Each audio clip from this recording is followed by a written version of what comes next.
Hi, I am making this brief video to call attention to the word tribe, which many of us use when we speak about African social formations, about African peoples. For example, you hear about the Maasai tribe, the Ijaw tribe, the Kikuyu tribe, the Luo tribe, the Hutu tribe.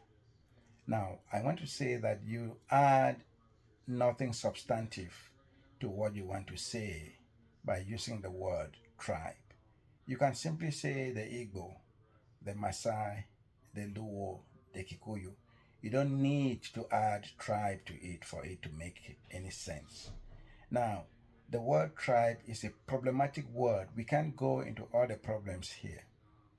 But one of the problems is that the word tribe is seen to refer to a social formation that has firm boundaries, boundaries that cannot be crossed. Now, that is not how many African peoples have lived.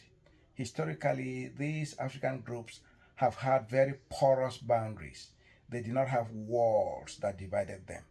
They have had very porous boundaries. So people crossed all the time. So one could be born a Hutu, for example, and dies as a Tutsi because they crossed.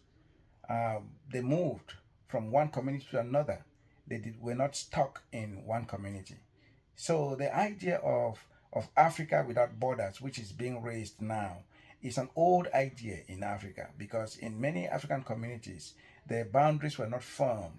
They were always porous. People went back and forth. They were not tribes that were bounded in nature. They were not people who were bounded in nature. They were people who moved around. So please, let's stop referring to these social formations as tribes, and let's also see that these social formations did not have any firm boundaries because people moved back and forth all the time.